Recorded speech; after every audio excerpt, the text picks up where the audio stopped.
The following production is part of the Play Some Video Games podcast network.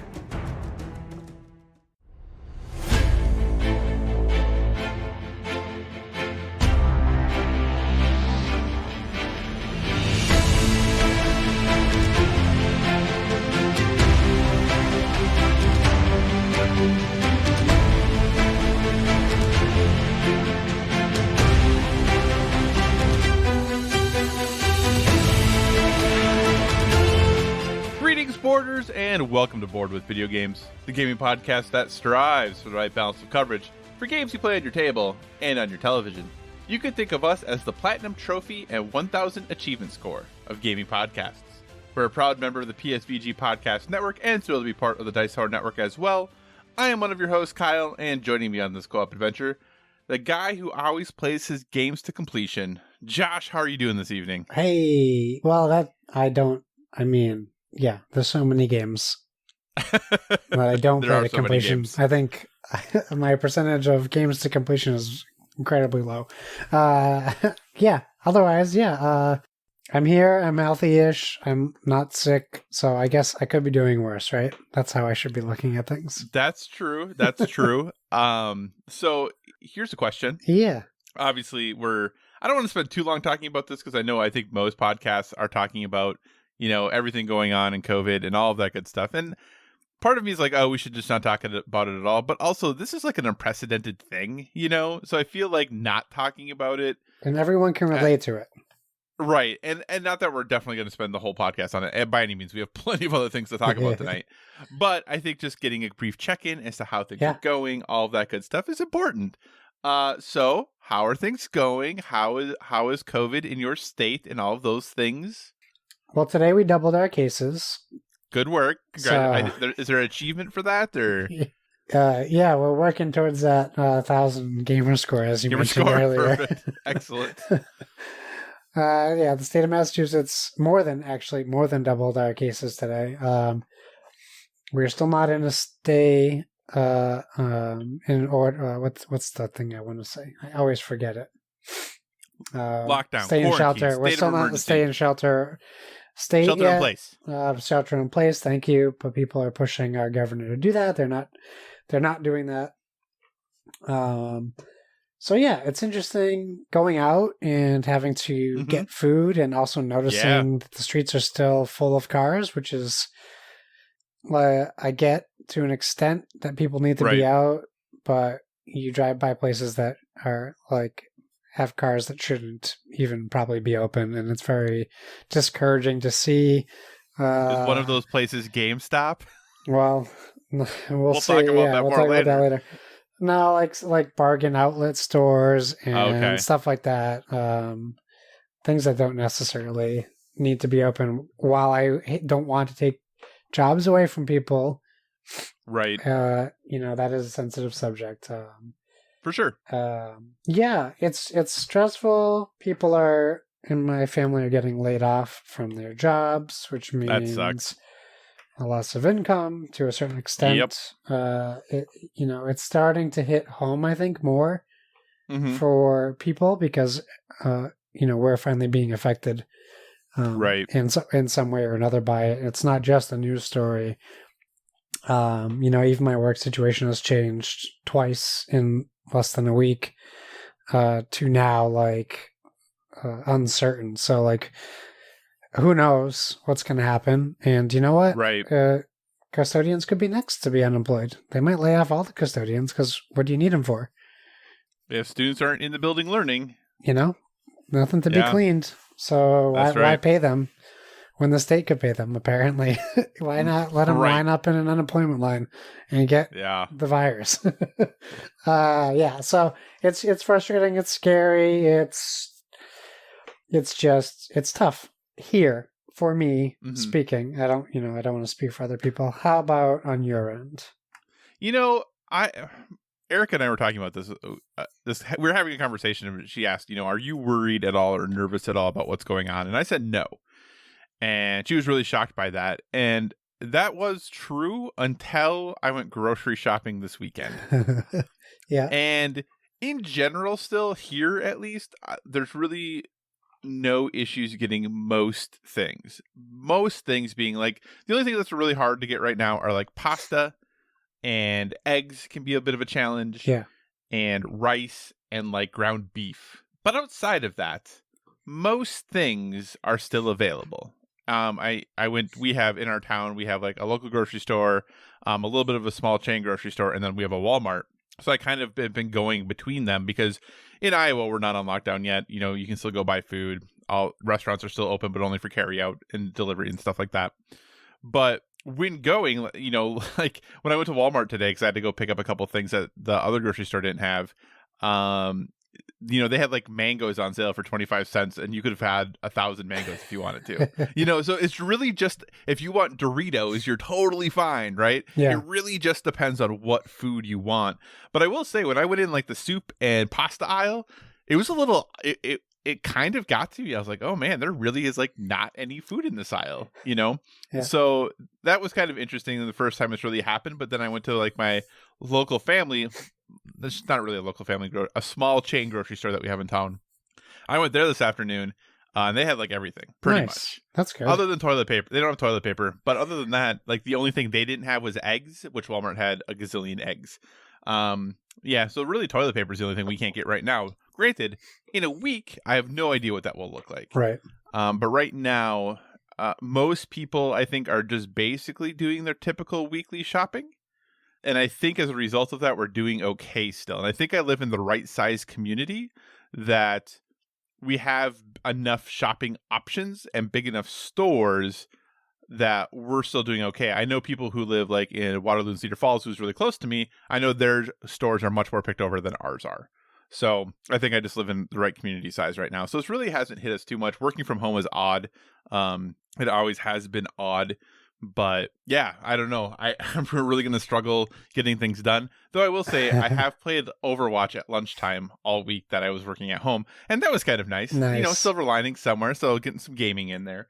But yeah, I mean, things are going. They're going fine. We'll see, though. I think that the next few weeks will be interesting. My college is doing online instruction through the rest of the semester. So it'll be very interesting as to when we go back to actual working at work versus working remotely and all that good stuff. So it'll be very interesting to see. But it definitely is worrisome, though, because kind of like you said, okay, what is this going to do? Like, we can't do recruitment events. We can't do any of these things. What does enrollment look like for fall? Does that mean my job is still necessary depending on what enrollment looks like and all of those good things? So we'll see. You know, right now I have a job and that's good. Well, we'll see what happens, you know, in a few months from now. So trying also to do my best. And this is what the weird thing about like this whole social distancing thing is that all of our restaurants in town, like I said, obviously you can't go dine in at them, but they are still serving food for, you know, lunch and dinner if you pick it up or get it delivered or whatever. So we're trying actually to order food when we can, because like if these restaurants are going to be open, they have to be able to pay people, right? So yeah, we're trying to order food, but then also almost seems like it contradicts like the whole social distancing thing, because you either got to go get it, or have someone bring it to you. Yeah. So I don't know. It's just it's an odd thing, a kind of a conflated thing to have going on. But it is weird. I did do food pickup yesterday to support a local restaurant or a small restaurant that we go to normally, and I did leave a large tip because I knew that they weren't making a lot of money, right? As well, and you know they were pretty good at, so like we weren't getting close enough to where like they put the food on the counter. I picked the food up. You still have to do the transaction with the debit card and right in the PIN. But I've been pretty good with like not touching my face until I get home, washing my hands. But even then, I was like, I'll try to come back next week and get more food from you guys on Saturday. And he's like, I don't know that we'll still be open then. And I was like, you know, they're taking a hit, and it makes more sense for him to close. So. Right. You know, it is tough to see. It's scary and so frustrating. All right. Well, the world is odd, but one of the things that is nice is to have an escape. And one of those big escapes for many of us is games. So we are going to kind of soldier on with the show, talk about games like we always do. So thanks so much for joining us this week, everyone. As always, if you have any feedback, questions, or suggested topics, hit us up at Board with VG on Twitter, or check out all the awesome stuff also posted on the Instagram, also Board with VG. We're a proud part of Play Some Video Games, and PSVG is on Patreon. We're absolutely thrilled with the support you have given us there thus far. And if you'd like to monetarily support what we do, you can find us there at patreon.com/PSVG. But the most important thing is just that you listen and maybe share what we do with someone else who you think would enjoy the show. We're also a member of the Dice Tower Podcast Network, so if you enjoy our conversations about board games and would like to dive deeper into that world, we encourage you to check out the Dice Tower Podcast, as well as all the other members of the network. No matter what type of board games you enjoy, there's a podcast on the network that is right for you. So enough of all the housekeeping stuff. Josh, we're going to talk a little bit about news and what we've been playing this week. So, starting with news, what has been going on in the tabletop world? Well, pardon my yawn.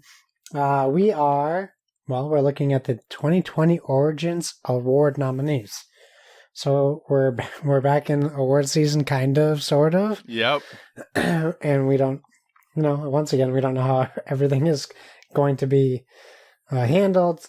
But Origins still going on, yes, right? As still of, happening. As of right now. Yep.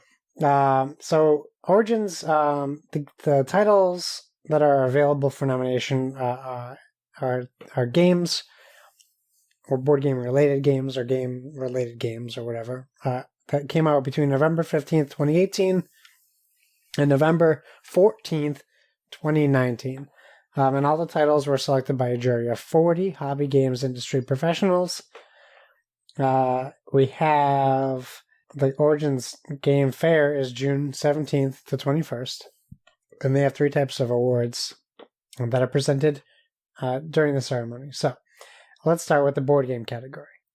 Our nominees in the board game category are Cloudspire by Chip Theory Games, Colors of Paris by Super Meeple and Luma Imports, Guardian's Call, which is a Druid City Games and Skybound Games game, Parks by Keymaster Games, Pret A Porter Portal Games, Red Alert Space Fleet Warfare by PSC Games, Tonari by IDW Games, and Tricky Tides by Gold Seal Games / Zafty Games.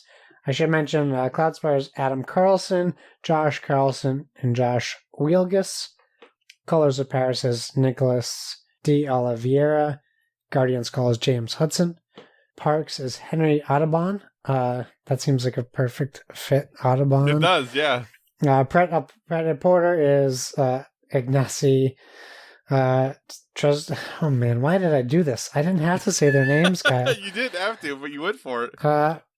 Peter and Ignacy. Red Alert is Richard Borg. Tonari is Bruno Faduti and Alex Randolph.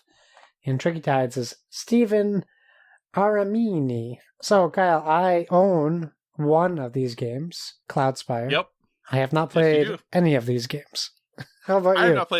I've not played any of them and own none of them. And this is always the part about board games that we talk about, that we're always like a year behind, I feel like. That in order to get these games, you typically either have to back Kickstarters or go to cons. Like, that's how you get a lot of these games. Yep.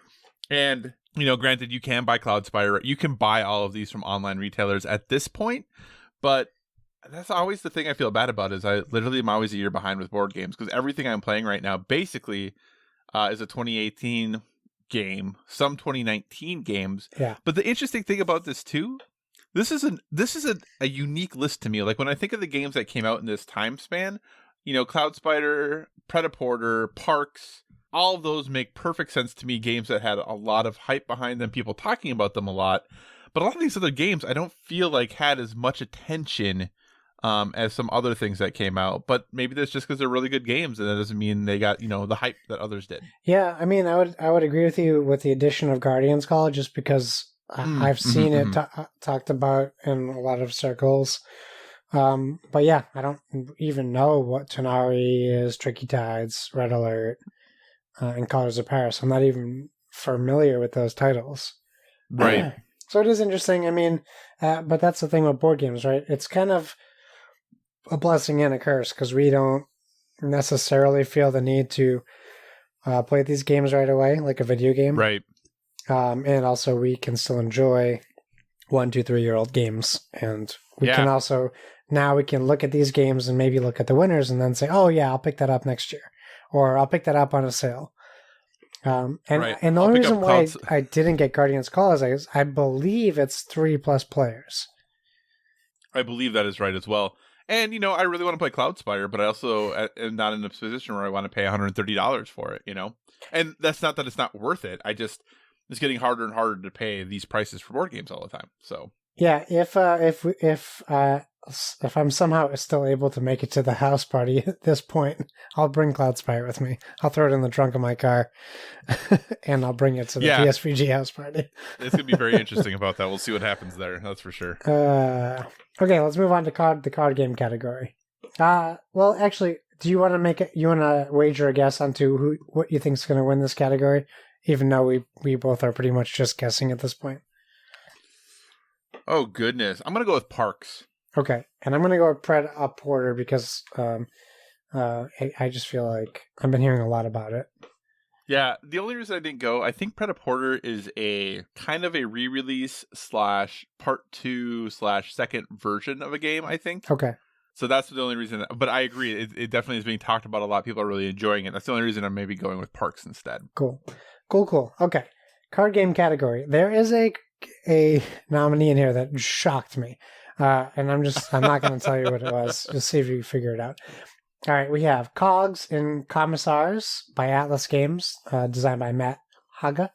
We have the DC deck building game Rebirth by Cryptozoic Entertainment, designed by Matt Hyra, Jared Saramago, Nathaniel Yamaguchi. We have Embers of Memory, a Throne of Glass game from Osprey Games, designed by Kuro. Kamigami Battles, River of Souls, Japanime Games by Richard Gain. Lockup, a role-player tale, Thunderworks Games, designed by Stan Kordanowski. Shuffle, Grand Prix by Bicycle, designed by Rob Newton. And Undo, Cherry Blossom Festival, Pegasus Spiel, Michael Palm, and Lucas Zach. I have played a version of one of these games. I own a version of one of these games. And I've played Role Player, but not Lockup, a Role Player spin-off, essentially. Right. Have you played any of these games? Have you heard of I have, again, other versions of the DC deck building game. Yeah. I do not have this version. It kind of it reminds me a lot of Ascension, which we were talking about last week, where there's a whole lot of versions of that game. Yes. A whole lot of them. I've heard of most of these games. I have not heard of Shuffle Grand Prix. I have. Okay. So what is the only game because you of PAX Unplugged. Okay, what is the game you were surprised at being in here? DC deck building game. Okay, why are you surprised that it's in here? Because it's panned as a bad deck builder. A lot of people do like it, though. Yeah, I mean, as a nominee for a best card game of the year.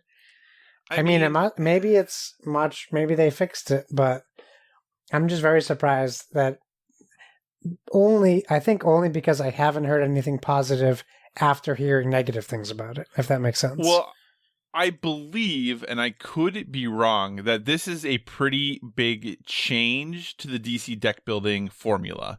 That part of the reason it's called Rebirth is I think it takes more from the Upper Deck Legendary. I think it takes some cues from Legendary, and I think there's some movement of cards and where your cards are matter, and that kind of unlocks things to be able to get certain other cards.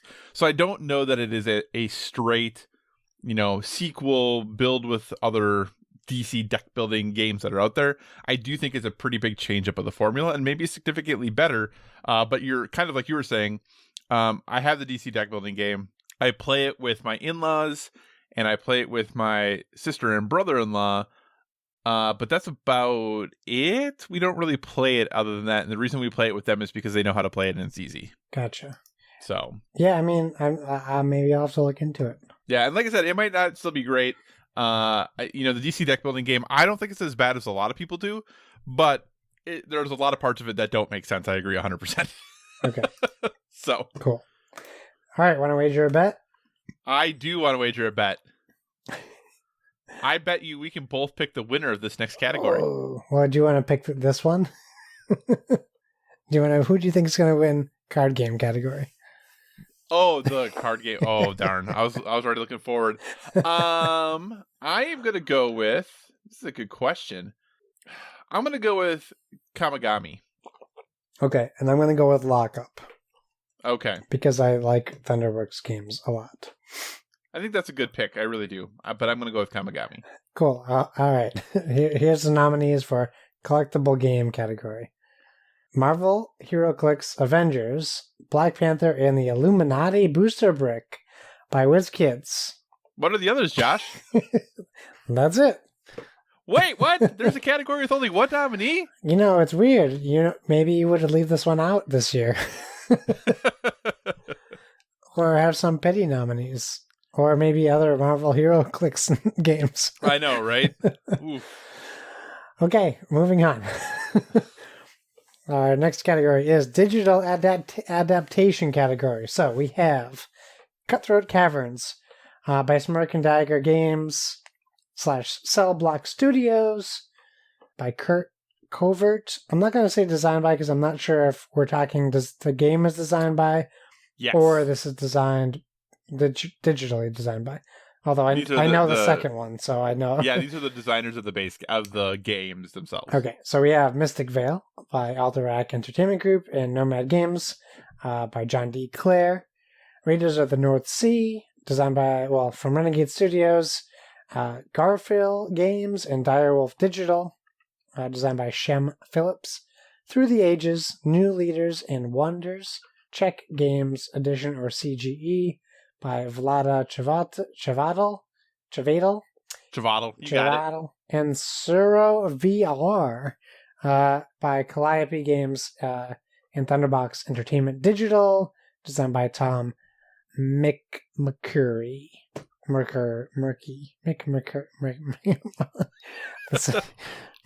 so good at this. Yeah, cool. So I have Mystic Vale on my phone. I haven't played it yet. Okay. Raiders of the North Sea is on my short list of games to buy on the Switch or a phone. I've played Suro VR and I've played Suro non-VR on my phone. But I have not played Cutthroat Caverns or Through the Ages. What's your experience in this category digitally? None of them. I've played 0 of these. Okay. Digitally. But I'm going to pick Mystic Vale just because I like the game a lot, so I want it to win. I would almost agree, except the production value looks so high in Raiders of the North Sea that I'm going to just guess Raiders of the North Sea on this one. Probably a good guess.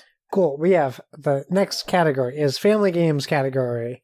The nominees are Clip Cut Parks by Renegade Game Studios, designed by Sean Graham and Scott Huntington, a game that I need to review for us. You do. Code Stack by Amigo Games, designed by Heinz Meister. Dirty Pig by North Star Games, designed by Frank Bebenroth. Draftosaurus, a game I got for Christmas, from Ankama Board Games and Luma Imports, designed by Antoine Baza, Corentin Labrat, Ludovic Malblanc, and Theo Riviere. And then Finger Guns at High Noon by Indie Boards and Cards, designed by John Vilgus. Kyle. Yes. How many games in this list do you have or have played? None. Okay. Nice. Well, I'm going to pick Clip Cut Parks because it's the game of these that I've definitely heard the most people talking about for the longest amount of time. I've heard of all of these games. Sure. But Clip Cut Parks definitely seems to be the one that has the most hype around it, so I will pick it as the winner. Cool. Well, because my friend who listens to our podcast bought me Draftosaurus for Christmas, because he's a huge Antoine Bauza fan, I'm going to go ahead and pick Draftosaurus because I literally have no dog in this fight. Excellent. Do you think we need to do the rest of these categories? Let's see. Game accessory category. No. Wingspan organizer wins. Historical game category. Pandemic Fall of Rome wins. Yes. Historical minis category. They're both bolt action, so we'll skip that one. Miniatures game category. I'll guess Power Rangers Heroes of the Grid. Good guess. Role-playing game category.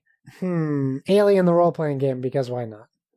That sounds good. If we talked more about D&D and stuff, I think we could cover role-playing game category, but I feel like right now we would both just sound like dum-dums talking about something we don't understand.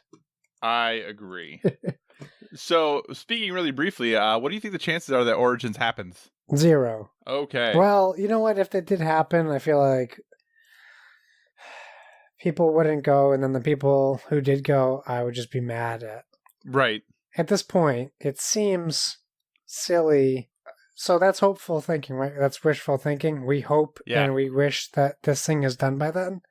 For sure. But everything needs to bounce back from this. Yes. And even if it's a month that people aren't working, that's a month that people aren't working.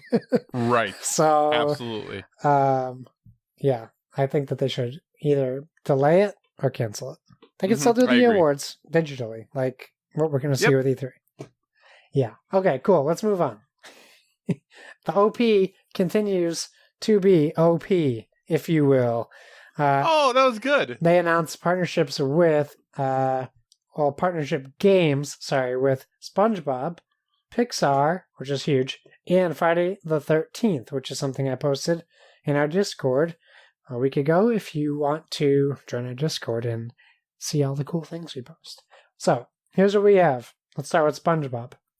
We get a SpongeBob SquarePants Trivial Pursuit game, which I actually just showed my son the SpongeBob movie.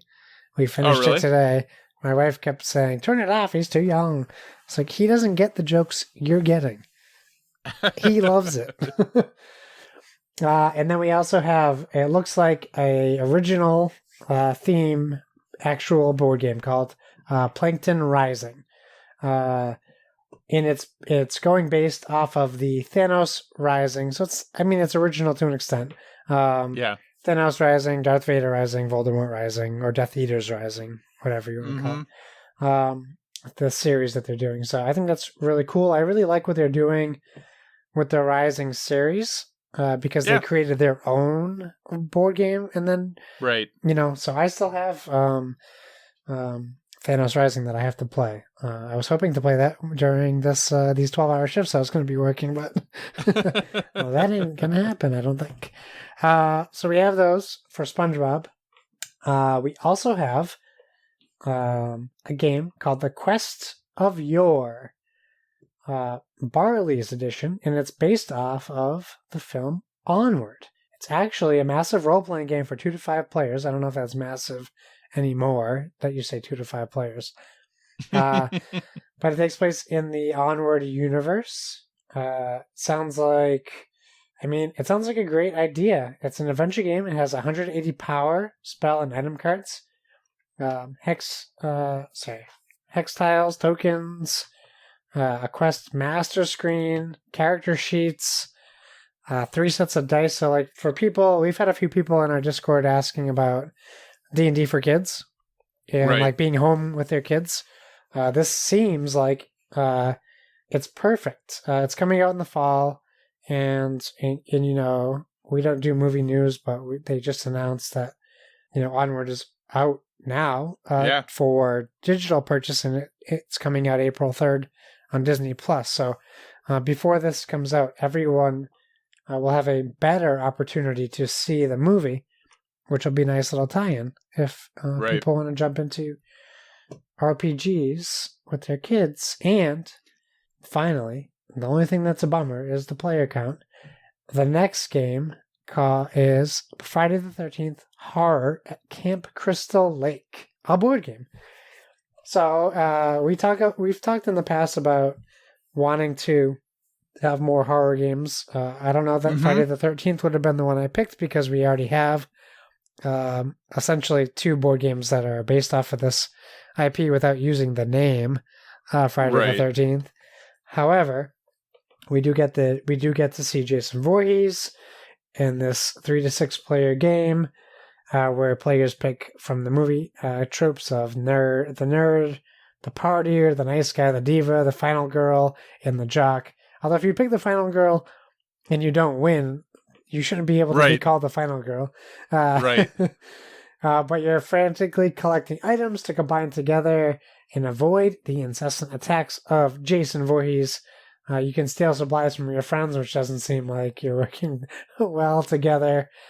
And basically, yes, you're trying to wait out the nights and be the last one standing at Camp Crystal Lake. There's 6 player boards, a cabin board, critical supply cards, fear cards, backpack cards, blood spatter, escape supply, and player tokens, along with a camp bag and a rulebook. So, what do you think? Any of these interest you? All of them interest you? None of them? Where are you at on these 4 games? Well, the Friday the 13th game is going to be out just because it's 3 to 6 players, which makes sense for the type of game it is. Yeah. But also just because the partner does not like horror stuff at all. So that is out for me. The Quest of Yore Barley's edition is a cool idea, and I think it's something that I might be able to get behind. The MSRP for it is $50. Do you think that's too high for most people when looking to see if their kid wants to play an RPG style game? Yeah, I think if it's like an introduction to like RPGs, yeah. I mean, that's going to be the same price as Blood of the Lion, the Gloomhaven right base like game. But I mean, it does come with miniatures, so it does. We have to 6 add of them. $25 to the cost. I think because it's Disney, it's probably smart of them to charge a little bit more. I mean, Pixar, True. not Disney, but yeah, it might be tough for people looking to get into this genre of games. Yeah, but on top of that though, the Friday the 13th game, $30, a really good price there. And the SpongeBob games are cool. Obviously, not I think really geared towards me necessarily. I have a love-dislike relationship with SpongeBob that sometimes I find it very humorous, sometimes I find it very annoying. So yeah, I think it's cool that they're making them, but not things that I think I am interested in picking up. Cool. Okay. Well, it's good to see them getting more IPs. For sure. But yeah, maybe these ones we're going to take a pass on. But speaking of Plankton Rising and other Rising games, we have another new and pretty hilarious announcement. Z-Man Games announces Infinity Gauntlet, a love letter game. So I think, is this the jump the shark moment for a love letter? I mean, it's different though. It definitely, if you read about how the game plays, it doesn't play the same way as Love Letter does. Right. So why call it? I know they call it a love letter game. It's not right. Infinity Gauntlet Love Letter, but I mean, I don't know. Maybe I don't get why they wouldn't change the title. It's not it's not like, in my head. I'm sorry. In my head, you can just have Infinity Gauntlet as the lead title of your game and call it something else, and people will buy it. Right. A love letter game, I think, to me, implies a certain type of game. So, moving on from my preconceived notions, here is the inside of the book. It's a 1 versus many variation on the beloved classic. So one player takes on the role of Thanos. This is via Dice Tower News. And they're trying to collect all 6 of the Infinity Stones, while 1 to 5 other players use collect their collective might of the Marvel superheroes to try and stop him. So Thanos Rising. So Thanos and the heroes each play with their own small deck of cards, drawing 1 and playing 1 each turn. Thanos, however, gets to keep a hand of 2 cards each turn, searching for the stones within his deck. While enlisting the help of Outriders and the Black Order, which, if you're familiar with the movies, you'll know who those people are. Even the stones, once found, are powerful weapons against the heroes. The hero players use well-known Marvel characters such as Black Panther, Spider-Man, or Gamora to try and gas Thanos' cards to reduce his life points. This should be coming out this summer. This interests you? What do you think? It does interest me a little bit just because I still think Love Letter is it's just such a cool design for a game that this little change on it, I am interested to see. Maybe it just was the right time that this was the right IP to do this little change up or twist with. But even if this was, a Love Letter, the second something, I don't know, Yeah. and they were changing it, like I would be interested in it. So yeah, I get that this doesn't seem to fit well with it being a quote unquote love letter game, but just kind of how they're putting this together is interesting to me in general, because I think, like I said, I think Love Letter is a really good game. So I'm interested to see how this plays. Just in reading the cards, I find it to be kind of an interesting take on it. So I don't know if I'll buy it day one, but if somebody asked me if I wanted to play it, I would definitely say yes. Okay, cool. I actually do like Love Letter. I have a Batman Love Letter, so it's a little hypocritical of me to come across against Infinity Gauntlet. I just think it's about 2 years too late for this specific game. I can see that for sure. We're post Endgame at this point, and yeah, I don't know. That's just me. I know that there's a very specific group of people who will get this no matter what. The board game comic book people. Right. So we'll see. I'm interested to see what happens. Our last board game story is actually a crossover story, because we just saw a Nintendo IndieWire Direct last week. Yeah. And in that was a very small, short clip showing Wingspan, which is interesting because what we saw was, it seems like, a little bit more than Wingspan. Yeah. Wingspan Plus. It is also coming to Steam. That should be noted. Yep. But it is coming to Steam and Switch and maybe cell phones. I don't know.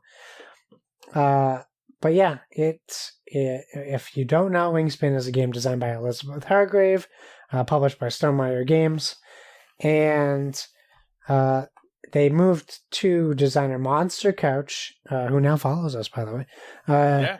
Monster Couch Games, who are designing Wingspan. I signed up for the beta on Steam. You can do so if you join their Discord as well. So we should see it this spring on the Switch and PC, potentially. It might be a little bit later at this point, but yeah. What did you think? So for me, what I saw in the video was almost maybe like a narrative gameplay to it. There seemed to be some type of campaign or story going along with it. I did like how the cards were animated, kind of come to life.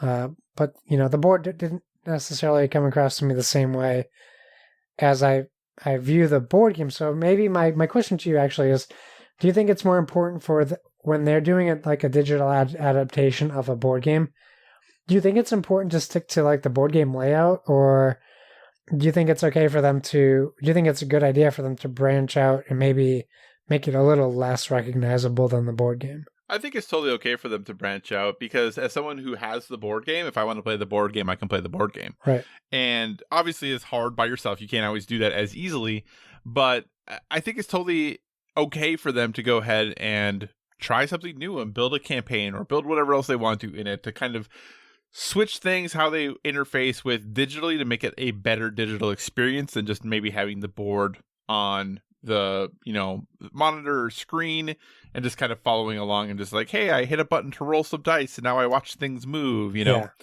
So I will say, and this is no offense to anyone, I'm not a huge fan of the art direction of the game. Sure. And maybe after seeing it more or playing it more, I wouldn't care as much and maybe it'll be fine. But my initial gut reaction was a little bit of okay. But like I said, it could end up being totally fine, and maybe in context of playing it, it works great. But that was literally, I saw that it was coming. I saw it in the Indie Direct, and the first thing I did was go, oh, that art. Yeah. Because the art in the game is so beautiful. Yes. It's definitely a decision. Yep. So. Cool. That's all of the board game news. Did you want to talk at all about Frosthaven being pushed back a week? No, I mean, it's, I don't know necessarily the reasoning.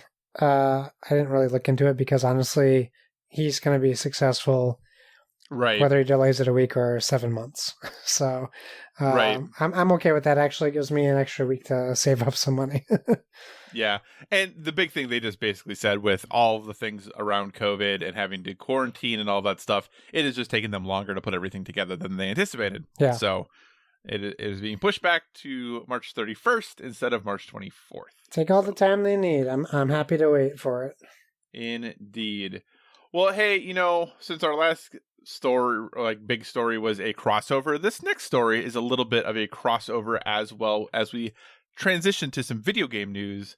That Valve's card game Artifact, which you may remember was done in conjunction with Richard Garfield, who is the designer of Magic the Gathering or creator of Magic the Gathering, and has done many, many, many other games. He worked with Valve to get this card game Artifact up and running. It looks like that Valve is is putting the work in to give this game a complete reboot, and so much of a reboot that internally it is being referred to as Artifact 2. So, Josh, what do you think? Good move by Valve? Should they have just let this game lie? What are your thoughts on hearing that they're going at it again, trying to tweak some stuff, and coming out with Artifact 2? I mean, it's just further proof that Valve is doing everything in their power to not make Half-Life 3. I don't know that we need another card game, honestly. Right. I can't speak to Valve as to why they think this game needs to be out, but I can't say, honestly, that it separates itself from any other digital card game out there. And maybe Artifact 2 will do that. Right. But as from what I've seen from Artifact, it just doesn't scream a game that needs to exist to me. And I don't say that to be negative and mean to Valve or Artifact, but why focus on rebuilding this whole game and take the loss and maybe move on to something else? But yeah, I don't know, that could just be me. Reading a story from Engadget here talking about it, and I think one thing that I kind of find refreshing is the way Gabe Newell talked about it, is that he did say that Artifact was quote unquote an interesting failure. So not very often you'll see somebody from a company come out and be like, yeah, we failed at that. Yeah. And then he went on to say, quote, we ran an experiment, we got a negative result, and now we need to see if we've learned anything from that. So let's try again. And that's what the Artifact team have been doing, and that's what they're getting ready to release. Based on the reaction to it, what was wrong with the product? How did we get there? Let's fix those things and take another run at it. So I do think it's interesting that he came out and said, yeah, this game failed. Yeah. Very rarely do we hear anyone come out and be like, yeah, we totally failed at that. So I'm interested to see what else they have up their sleeve, right?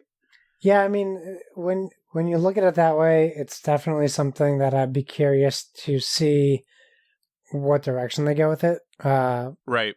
Because that's definitely a bold decision, and it probably is. It's probably a good motivator for the team that was working on Artifact, being like, well, we're not giving up on you.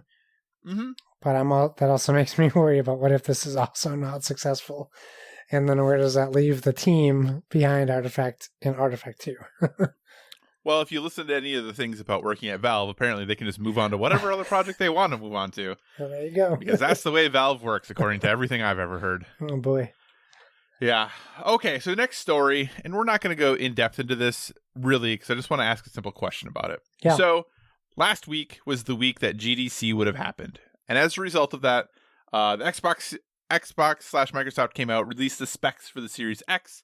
PlayStation came out, released the specs for the PS5. So now we know how powerful both these consoles are, and the console wars fanboys are having a grand old time arguing about all of these things. But here's my question in the end for you, Josh.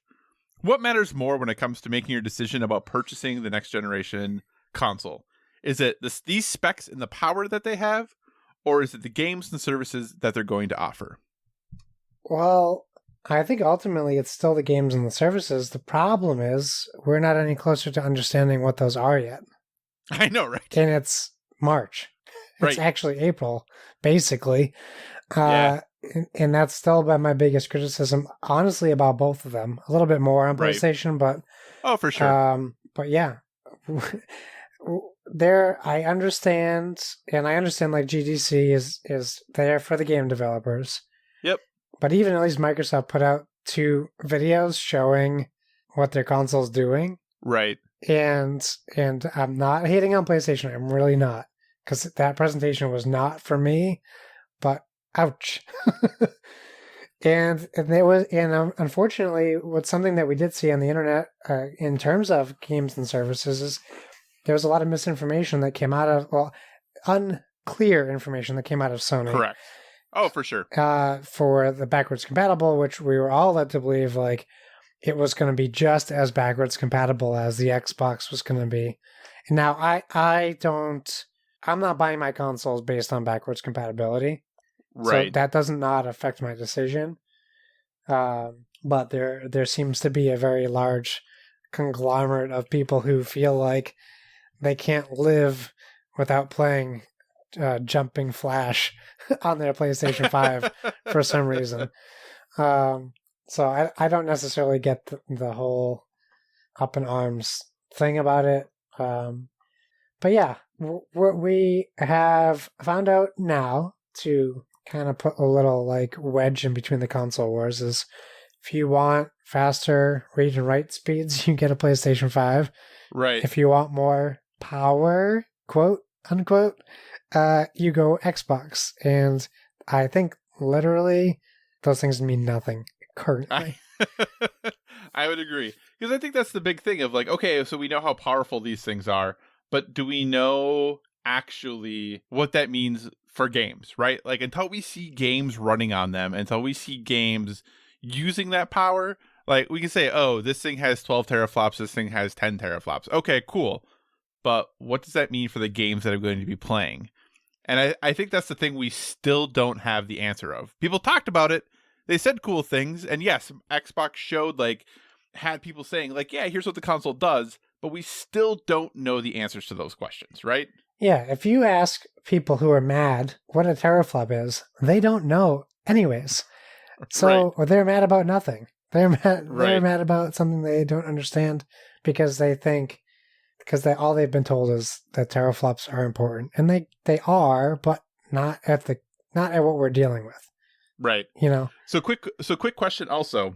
When you say for Xbox, we know what we're getting with backwards compatibility. What are we getting with backwards compatibility for Xbox? So supposedly, in this also, from what I understand, is we'll still be able to play all the current Xbox One games.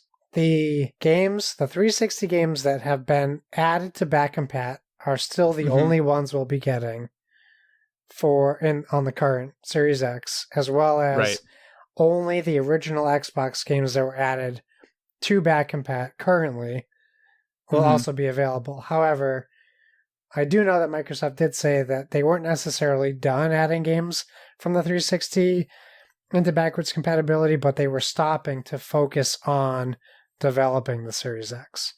So it is possible that we'll see more. I think the only thing that I have that is unclear, that came across as also unclear with PlayStation, is I couldn't tell you that if Microsoft necessarily is limiting the current Xbox One games or if it's literally everyone, because that's also what people are still confused about on the PlayStation 5. Right.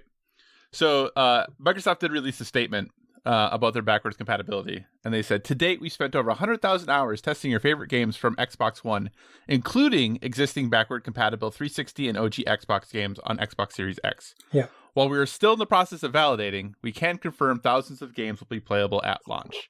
So they're not saying everything will work from Xbox One. Because they're still working on checking to see if they work. Right.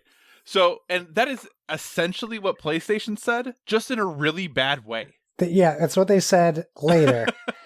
After they did, the press when they conference. clarified it later. Yes. Yeah. So, yeah, that is exactly. So, yeah, interesting.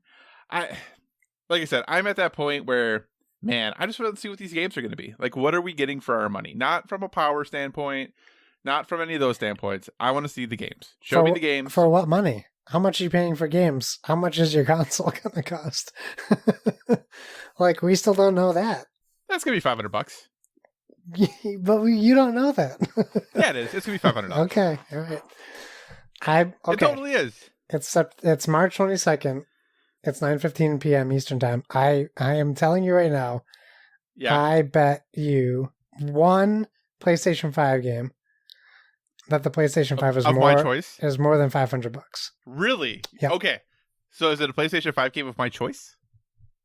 I well, mean, you do realize you'll get to play it too, retail price. probably, right? Yeah, well, no, right. that's why I'm I not going said to be it. like, give me the super special edition of, no, just a regular game. A Okay. PlayStation 5 game of your choice. I bet you Okay. it is more than $500. And I will buy you an Xbox game of your choice, standard edition, if it is more than $500. Okay, Okay? that sounds good. Okay. There we go. Bet it is. Which is funny because we buy each other games all the time, so it's really not Yeah, that we're really different just than buying any- each other games. So there we go. All right, so there we go. Console wars, go get them, everyone. All right. In other news, the Strong National Museum of Play has revealed the list of World Video Games Hall of Fame finalists. Yeah. And the list of finalists include Bejeweled, Centipede, Frogger, GoldenEye 007, Guitar Hero, King's Quest, Minecraft, NBA Jam, Nokia Snake, Super Smash Bros. Melee, Uncharted 2 Among Thieves, and Where in the World is Carmen San Diego? So, Josh, what do you think of that list? Good list, bad list? What are your thoughts? It's a great list. I think like Nokia Snake might be the most most awarded. Like this is the game that deserves it the most. Yeah, that actually I saw that on there and I was like, yeah, I can't argue with that at all. That's a great pick. Yeah. No, it's a fantastic list. I think looking at it again, besides Minecraft, I have very specific and fond memories of every game on this list. Yeah, I've played every single game on this list. So, which, you know, I guess that makes me a true gamer, right? Is that the true gamer score? Yeah, I guess. It makes you a gamer for sure. I kid. Anything you think is a shoe-in / absolutely must be in other than Nokia Snake? I mean, Uncharted 2 is pretty darn important. Smash Brothers Melee, it's kind of like a Smash Brothers game in the mix of Smash Brothers games, so I couldn't tell you why it's more deserving than any of the other ones. Right. Besides it being, the GameCube one, which is like the one. I have a lot of memories of King's Quest, the series. Right. But yeah, I would say probably Uncharted 2, Guitar Hero. Does it deserve it more than Rock Band? I don't know, but it definitely needs to be represented if Rock Band's not already in there. So that would be what I would also include. Yeah, I think for me, Nokia Snake is a for sure. I think other than that, the only other one that I feel pretty positive on, and that it should be there's Minecraft, just because I think it's hard to deny the impact Minecraft has had on gaming. Outside of that, I think, like I said, I think this is a great list. Actually, when you look at it, can't really argue with any of them. But yeah, so it'll be interesting to see the results. I don't know how many they're gonna pick. Yeah, I don't remember. Because these are the finalists, and I don't know how many are going to actually make it from this list into the Strong Museum. But yeah, I think it's a really, really great list. So, and to stoke those console wars a little more, don't see any Xbox exclusives. But moving on. So, according to GameStop, Josh. Yeah. GameStop is essential. Essentially what? Well, they're essential to our survival during the COVID crisis that is going on. But then California told them no, not really. And then Pennsylvania told them no, not really. And now they have finally said, okay, we're going to close our stores, but not totally close our stores. You can still have curbside service to buy your video game needs and then go ahead and pick them up at the curb of your friendly local GameStop. Josh, it got to the point where there were police officers having to go to GameStop stores and telling them they need to shut down because they are not allowed to be open. And GameStop tried to argue that, hey, we sell keyboard and mice, which are what people need to be able to work remotely. So it's very important that we stay open. And I really don't know that the type of keyboard and mice that some GameStop sell are the type that people really need when it comes to working remotely. So obviously this was a saga that has broken out over many, many days. They also went ahead and sold Doom Eternal a day early ahead of Animal Crossing because they didn't want to have so many people in their store. Yeah. What do you make of this whole, I don't even know what to call it, bonanza? Saga of GameStop, COVID-19, and their determination not to close. What are your thoughts on this? It's a little ugly. It shows. So you want to be profitable, but you also want to keep your employees safe, right? That's the Right. dilemma of whoever's making these decisions at GameStop. The difference with GameStop versus, we'll say, a Best Buy is the square footage of a given store, Right. where you could fit 100 GameStops in one Best Buy, arguably, conservatively. So it's a little easier to keep your social distancing, if you will. Right. It's a little safer for employees. One of the big stories was GameStop was not following even like safety guidelines and giving their employees proper protection from the virus, and that means that their customers were certainly not protected. While I also appreciate wanting to stay open and keep your employees working. So it's tough. The way they handled it was horrible. A PR nightmare, if you will. It's no Vanessa Hudgens on Instagram, but if you saw that, but it was a PR nightmare. My Best Buys in Massachusetts, they just today closed all their buildings and they're just doing curbside pickup. That's the right thing to do. So I'm happy. I'm cool with GameStop keeping curbside pickup because you still get to pay a skeleton crew of employees, which is GameStop anyways. One employee per shift and 50 customers to that one employee. Now you're limiting their contact with people. It's smarter. It's safer. Are they going to lose money? Yeah, everyone's losing money. So unfortunately, you have to adapt. And it's just tough for GameStop because this is a bad year for them. Oh, and that's, I think, the hard thing when it comes to GameStop. I get the ferocity with which they were trying to stay open because some companies, yes, every company is losing money right now. I don't know if GameStop has the money to lose. They don't. They certainly don't. And I think that's the hard part for them. And I think they are, hoping against everything they make it to console launch. Like, that's what they need is the consoles to launch. They can hopefully that can satiate them and their business needs for a while. But they got to get there, and it's going to be harder and harder to get there the longer this goes. And, they are finally doing the right thing, which is good. It just really is unfortunate it took them this long to do the right thing. You can currently buy a share of GameStop for $3.76. There you go. $3.76. Oofta. All right. Anything else you want to say about GameStop? No. Okay. I was going to make a joke about when was the last time you saw 10 people in a GameStop anyway, but I'm not going every to. one of my GameStops has way too many people for the one employee working. Really? I always have to wait to get something. I literally, every time I go to my local GameStop, I walk right to the counter and say, here's what I want. And they just, Nice. Which I don't go very often. I usually only go when I have to renew my Game Informer subscription. Oh, boy. Yeah, no, I hear you on that. I'm mad at them because they changed my subscription to digital, and now every time I try to view my magazine, it tells me my username and password's wrong. I have to reset it every time. That stinks. Yeah. All right. So, a couple final stories here. Josh, PlayStation supposedly looking at acquiring some pretty interesting IP. So, rumor is, according to some online sources, which, take these with a grain of salt. The first couple things I think are definitely grain of salt worthy. One of them I think has a little more bite to it. But in general, I think this first part a big grain of salt. Supposedly, Sony looking to acquire Metal Gear Solid, Castlevania, and Silent Hill from Konami. Number one, if this were to happen, I feel like that'd be a quote-unquote good thing for PlayStation. Would you agree? Yes. Okay.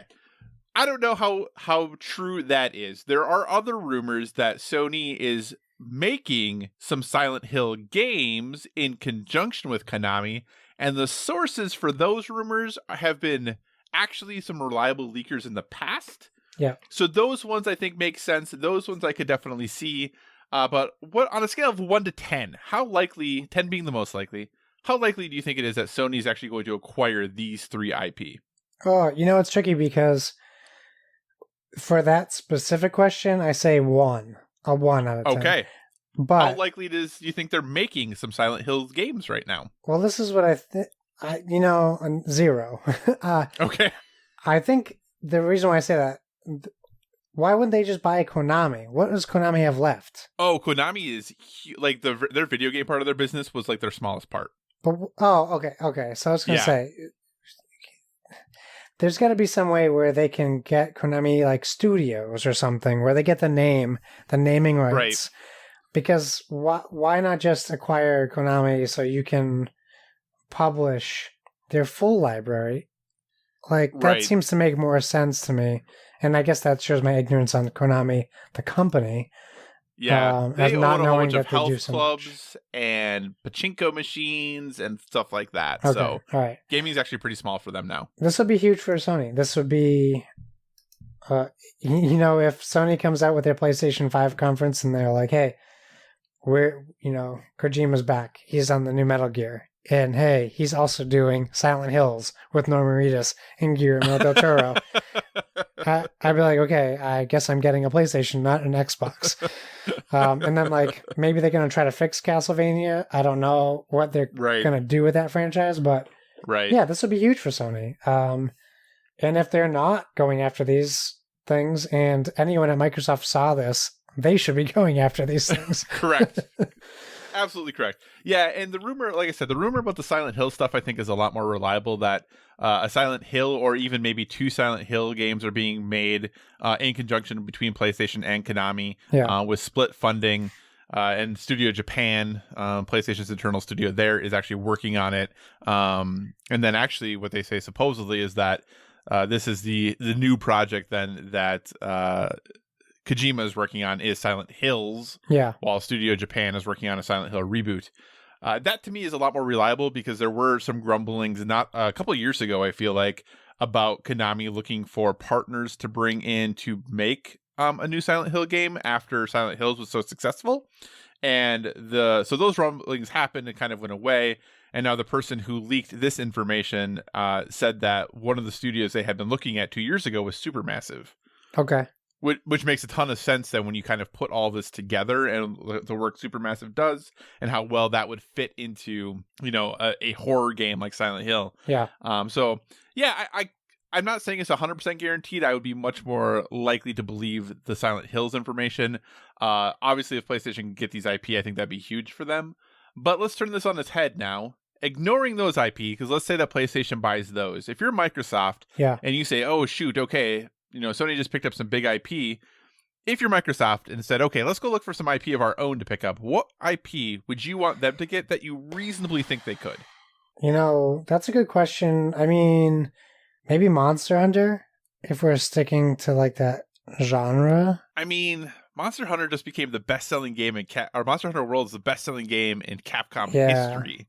Do you think they're going to give that IP up? Microsoft has always had this like weird relationship with Capcom. Unless you look at what happened with Street Fighter V, right? Which you would think that would put a bad taste in Microsoft's mouth. Maybe they want to make good with Capcom again or get them back. Yeah. Like, we need Street Fighter on Xbox. I don't understand how we can have it on PC and PlayStation and not Xbox. No, I mean, do I think it's feasible for them to get to an extent? Do I think it will happen? No, but if you're going to shoot big, that's who you go for, right? And if Sony's going Konami, Microsoft, you go Capcom. I can see that for sure. Or maybe Bandai Namco, but I think they've always been mostly PlayStation people. Even though Tekken's on Xbox, you don't associate Tekken with Xbox. It's PlayStation. Yeah, I could see them actually going to Final Fantasy to Square and trying to get like Tomb Raider. Yeah, I mean, I could see that too. Maybe they give them like the Square Enix games, the old Squaresoft games. I mean, I don't know that if they do that, I don't know that fights Metal Gear and Silent Hill as far as licenses go. It's not comparable, I don't think, unless you got like Resident Evil somehow. Yeah. I'm just trying to think of, a game that they have showed, or an IP they have showed some preference for lately. An IP that used to be very much associated with PlayStation has kind of switched now and tends to be associated with Microsoft at this point. Yeah. I think for them, and then it kind of does compete with, not Metal Gear, but it does compete with Uncharted. And they kind of have that to kind of go back at. So I think for them, a smart pickup would try to go get that.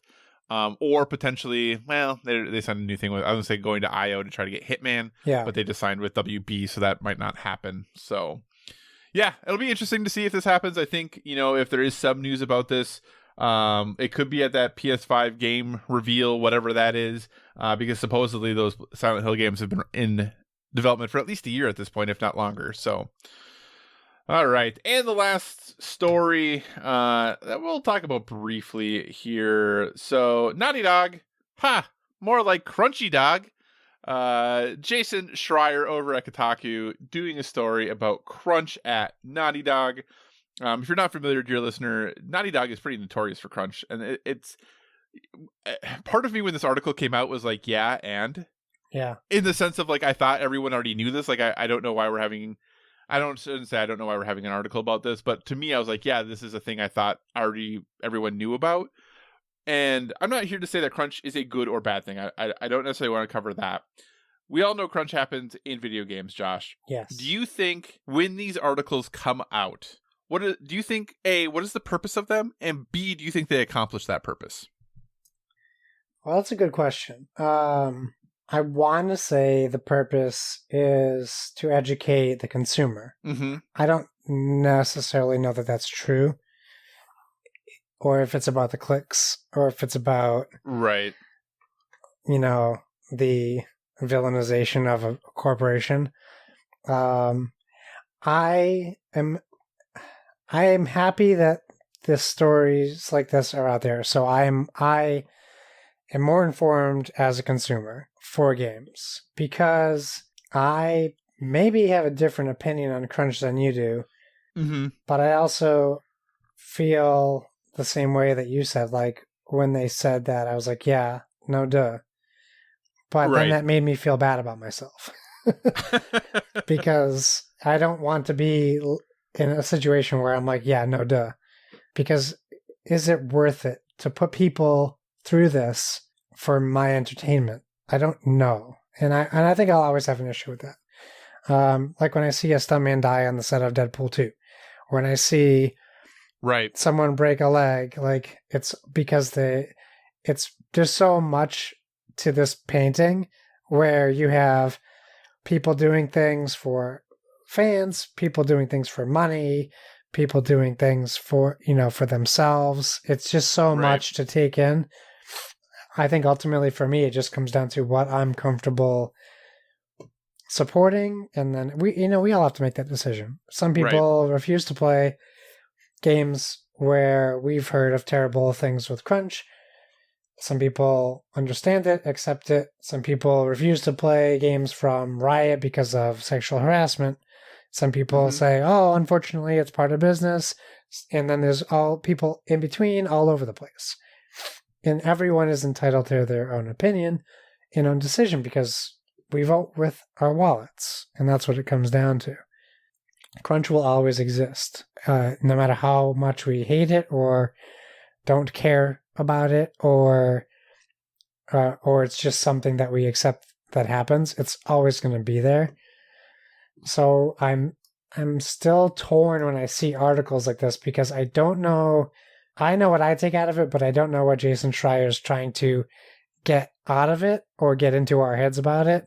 And that's not. I'm not trying to make a comment on Jason because he's also a journalist and that's his job to report what he's being told by employees of companies. But we also don't know if he's on the phone every day calling every company looking for dirt. Like, we don't know where anything is coming from. Right. So I know I kind of like just went all over the place with that, but because when I see stuff like this, it really just, it kind of gets me going, and all over the place. I don't necessarily have this like specific thought I want to get out into the world about it. I guess if I had to, I'd say I don't like that crunch exists. It bothers me that people have to literally suffer depending on, like, the other problem is people read these articles and they like to trivialize other people's suffering. I would never break down like that. I would never need a week off for emotional stress. I would never throw up or, whatever. Like, that's not also a decision for you to make. That's something that happened to that person. It's still real to them. So to know that that happened to people making a game that I enjoyed or didn't enjoy, that I played and gave money to, and know that they don't even really get the major profits from those games, is frustrating to me. And I wish we lived in a world where crunch didn't exist. Meanwhile, for video games, because meanwhile we have Donnie, who runs PSVG, in the biggest potentially crunch of his life for his job, but it's important and it's necessary, and we need him to be crunching because it's saving people's lives, not getting Last of Us 2 out on time. For sure. So that's, I'm just, I don't know. I take all those things kind of into account, and I'm sure I took you way off of your point of this article. No, it's okay. It's okay. So I let me reframe then, because here's what I'm trying to get at, I guess. Okay. So is there any company that if a story came out about them having to crunch for a game that you would be surprised? No, I don't think so. Okay. So, but you still buy video games? I do. Yes. So I do. I make that decision to still buy them. Yes. Right. And that's always the thing that I struggle with too, because I see articles like these and I'm like, man, that really stinks, right? Like I said at the top, I'm not surprised by this article in any sense of the imagination, because, like I said, if us as people who play video games and kind of keep our pulse on the industry are aware of what happens at Naughty Dog, or at least what people say happens at Naughty Dog, if we know, right, when this article comes out, we're all like, yeah, of course. Yeah. Do you think, what would an article like this have to say to prevent you from buying a game? Okay, that's a good question. Maybe something like, despite studios' promises to employees, there still was major crunch with Last of Us 2. Or Naughty Dog promises the game will come out when it's done. We're not going to rush it. We're not, and then it's like, but they did rush it, and this happened. If they openly deceived or lied to their employees, that's really what I think would push me to not buy the game. Gotcha. And this article doesn't say any of that. No, it does not. So, the one thing I always think is interesting too is that, articles like these come out. Jason Schreier said he talked to 13 current or former Naughty Dog employees. Currently, we don't know exactly, but most estimates put Naughty Dog staff at somewhere between 200 and 300. Yeah. And I always find it interesting because there's always 2 sentences in every article like this that says, quote, "Some of the developers at Naughty Dog are just fine with the studio's culture, which is why it exists in the first place. They're paid well, treated fairly, and given extensive time off at the end of the production. Salaried workers aren't paid for overtime, but they can get decent bonuses after each game ships." So let's say, and I have no idea at all, but let's say they have 250 employees. If 200 of them are okay with the studio culture and the way crunch happens there, I'm not conflating this with if sexist things are happening, that's not okay. But if the work culture of ours is okay with 200 of them and not okay with 50 of them, is that reason for Naughty Dog to continue doing what it's doing? Or should they just say, hey, this isn't okay because we probably shouldn't let people work like that, even if they are okay with it and want to? You get what I'm saying? I do. And coming from retail, where I've had a lot of people work for me, I get that idea, and I know what you're saying. I think it will always come down to the severity of the complaints. Regardless, you're always going to have people who don't want to work. Period. Mm-hmm. It always it happens at every job. People listening, you probably have worked with someone who you were shocked that they got that job, or that they stayed that long, or that happens. So yeah, with that many employees, you're definitely going to have 1 or 2. I think once we get to the double digits, there's more of a underlying issue. And I think sometimes that's just from communication with your employees and expectation.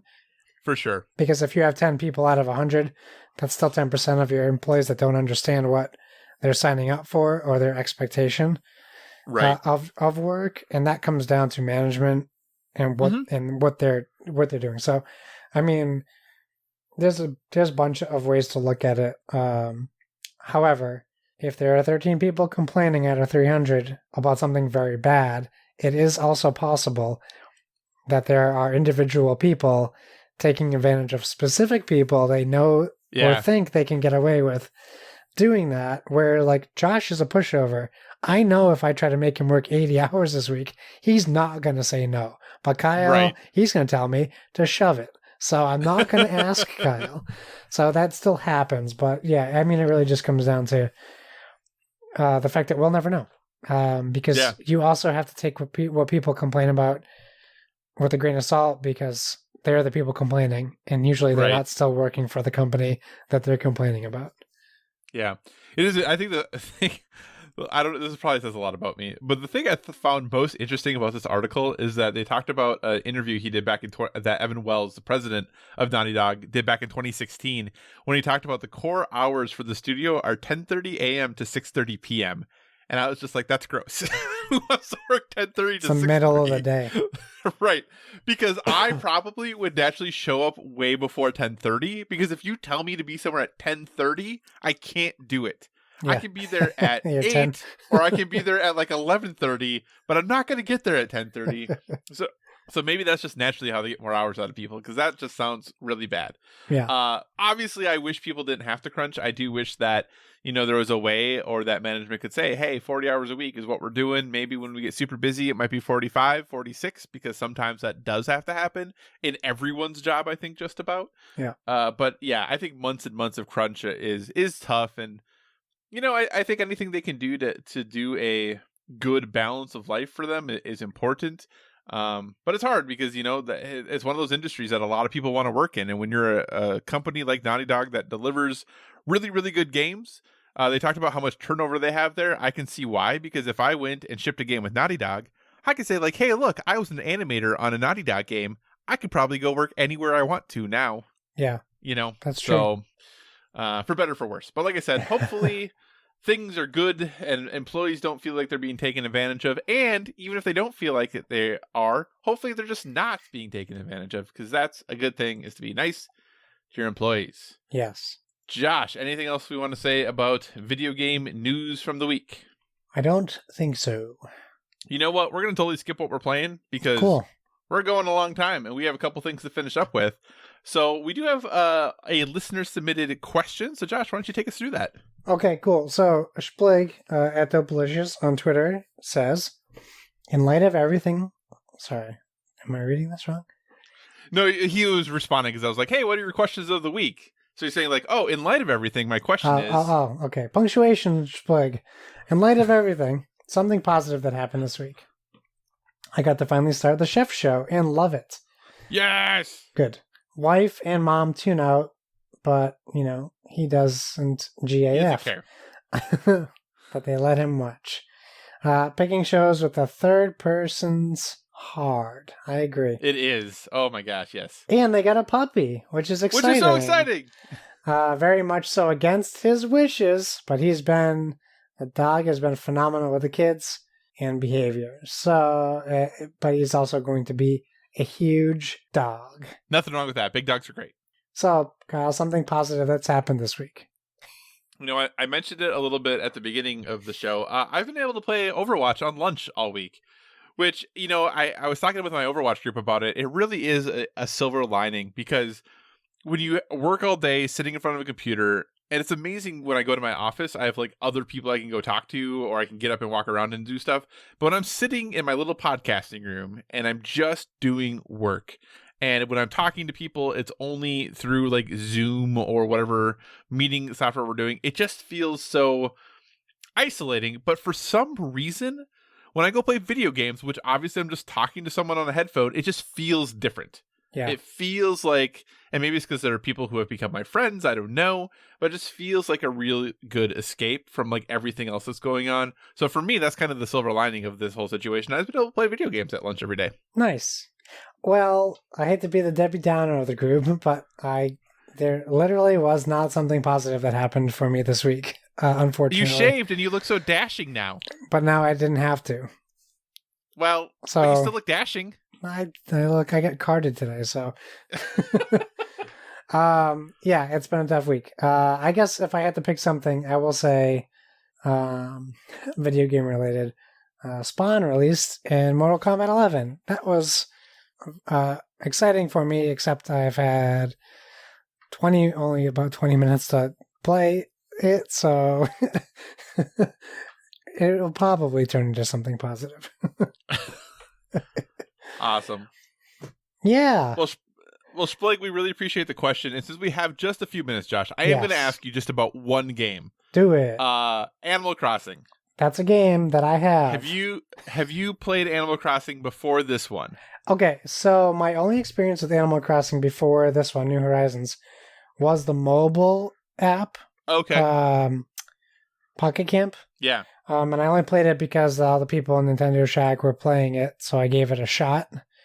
But I didn't play much of it. So this is my actual first officially Animal Crossing experience. And I've been playing it a lot. Okay, what are your thoughts on it? I want to know. So I only got it because my wife she went and bought the Animal Crossing Switch, of course, because she went to Target to get toilet paper and they were sold out. So she saw a line and she just instinctively put herself in that line and was like, oh, it's for the Animal Crossing Switch. I'm going to buy it. Okay. Might as well. Doesn't come with a game. Oh, okay. So we bought 2 copies of the game, one for her and one for me. So we could technically play together. Looking for more time to play games with my wife because she, for some reason, won't play board games with me, which is another problem. We have been able to put some time into this. She actually got frustrated with me because I got too far ahead of her. What I like about the game is they give you a certain amount of things to do in a day, like a literal calendar day, and then you can just stop playing.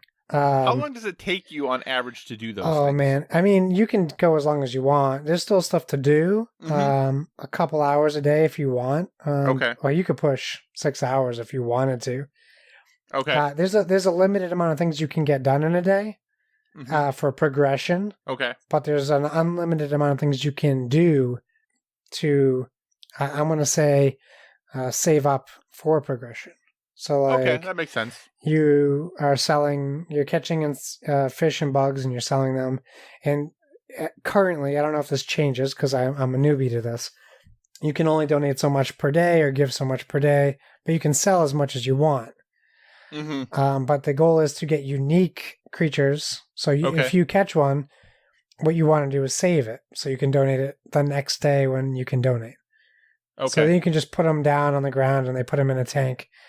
And now I just have, 15 unique fish and bugs that tomorrow, when my building is finished being built, I can go and donate them. Gotcha. So you build buildings. I'm building a museum now. You can visit other people's islands. You can visit islands that no one's ever been to. You interact with animal creatures in the game. It's, from my understanding of not playing Stardew Valley either, it's very similar as far as like the farming kind of aspect. You're not literally farming, but you can plant trees and flowers. Catching the fish is fun and it hasn't gotten boring yet. There's lots to do if you look for it. So so far I'm enjoying it. I'm having a good time. And, I visited my wife's island. We played around with each other for a little bit. And then she visited mine like 6 hours later in the day. I was like, hey, why don't you come to my island? And, each island has native fruits and you want to get other fruits from other islands and plant trees of those fruits on your island, etc. It's a fun, cute little game. I don't know how long I'm going to be playing. Right. I don't know if this is a month's game or a week's game or what. Right. But knowing that I can get up tomorrow and open the game and there's a new experience waiting for me, I think that's pretty cool. Gotcha. All right. Well, I was on the fence about it. I don't think I'm going to get it, but, I wanted to hear what your experiences were like thus far. Yeah. So thanks for sharing that. So with that, we're going to move on to our well-rounded life recommendations. Obviously, we're a gaming podcast, but we do want to give one recommendation, suggestion, or other thing we're currently into that is helping us live a well-rounded life. Josh, what is your recommendation for our dear listener? Well, I'm going to stick on my trend. I don't have one. It's been, I don't want to lie, I don't have anything that's rounding my life. I get home, I don't have, like, I haven't had time to play any games or watch any movies. Like, the time I have with Animal Crossing, it's only been a few days since it came out, so I really haven't, like, put in a lot of time. It's just been a couple hours here and there. And I just talked about it, so I don't want to put that as a well-rounded life. There's lots of things I am looking forward to doing. Like, I really want to rent Harley Quinn, because you can now rent that and Invisible Man. I want to see. I want to get more time with video games. But right now it's work, and then I'm home, and my son's home because they just shut down all the daycares. So now I'm full-time daycare too. I mean, that's called a parent. But by the time I get home, I'm just tired, and then I go to bed early because I'm back to early mornings, at least for now. So if you're listening, why don't you send me some suggestions for a well-rounded life listener, because I would love to take those in. Gotcha. Can I give you like 1.5 recommendations then? Yeah, absolutely. You too. Okay, so though it's gonna be 1.5 because one of them isn't done yet. Josh, I believe, if I remember from the past, you are a fan of Ex Machina. I love Ex Machina. And have you seen Annihilation? I have. Did you like Annihilation? I did, actually. I really enjoyed it. Okay, so you seem to be an Alex Garland fan. And Oscar Isaac. So you're right. So are you familiar with Alex Garland's new show? Yes. Have you watched Devs at all? Is it out already? It is on Hulu. Oh. And FX on Hulu. It's releasing weekly, and I think there's 4 or 5 episodes out right now. I didn't know it was already out. Yeah, so I have started it, and it is kind of between the two as far as like the line delivery and kind of the characters that he creates, but it's really good. It's really weird. Yeah. In all of like really good ways. Oh. So I recommend it. Like I it's a half recommendation because obviously who knows where the show is going to go. I haven't seen enough of it to know. Yeah. But if you have Hulu or FX, Devs, definitely worth a check out. It basically is a story about a Google-like company and some shenanigans that happen there, and it's pretty good. I was surprised by how much I enjoy it. It wasn't something that I had a lot of high hopes for, to be honest, because I'm like, well, it's on FX on Hulu, like how good could it be? Yeah. But I'm enjoying it so far, and I will say Nick Offerman is in it, Yeah. and he is just chilling in this show. Like, just, I constantly am amazed at what Nick Offerman is capable of doing. Yeah. So, oh man, I'm so excited. Yeah, I've been waiting for it to come out. I missed that it came out already. Yeah, I think like I said, I think about 5 or 6 episodes are out right now. Awesome. So, awesome. So there's that. But my true recommendation is not a great recommendation for what's going on in the world right now. Okay. Because this is a really, really sad movie. And I'm back on the documentary train, and this documentary is called Honeyland. It was nominated for the Academy Award for Best Documentary. Nice. It did not win, but it was nominated, and so I decided to check it out. And I don't want to talk too much about what it's about, because that will definitely kind of spoil things that happen in it. Suffice to say, it is a fly on the wall style documentary. So if you don't like those or aren't familiar with what they are, all that means is you're just watching and observing the things that are going on in these people's lives. There's no interviews. There's no recreations. Everything is what is happening. You are seeing and experiencing it. But it's about a Eastern European honey farmer that her job is she collects honey and brings it to market and sells it. And that's all I'll say about it. Okay. And that it's very sad. Okay. So, and I preface that only with, I know there's a lot of not great things going on in the world. So if you're not in the mindset to watch this documentary right now, totally understandable. But it is very well done. Like I said, it is very much fly on the wall. It's all subtitled because they're obviously not speaking English. So just be aware of that. But it's very well done. It's on Hulu right now. And I really enjoyed it, like I said, but it is very sad. That is Honeyland. Something to check out when you're in the right mindset for it. Josh, what do you say we wrap this show up? Let's do it. Thanks for joining us, everyone. In addition to finding us on Twitter and Instagram at BoredWithVG, you can find us on Facebook at facebook.com/BoredWithVG. So feel free to give us a 5-star rating over there. Also, if you want to communicate in the more long form, or you're just not feeling social media, please feel free to email us at boardwithvg@gmail.com. We tag ourselves with that hashtag boardwithvg, so please feel free to use that as well on all your social media so we can see what you're up to. And whatever podcast service you're listening to us on, we encourage you to give us that stellar rating. That is, whether you're downloading us from the PSVG feed, the Dice Tower Network feed, or our very own standalone Board with Video Games feed. You can find me on Xbox Live and PlayStation Network at Why So Serious. That's SIRRIUS. If you check out our Twitter, you will see I posted my Switch code. So please add me on Switch, and we can be island hopping buddies, or we can play Smash Bros. Or Mario Kart or whatever you want.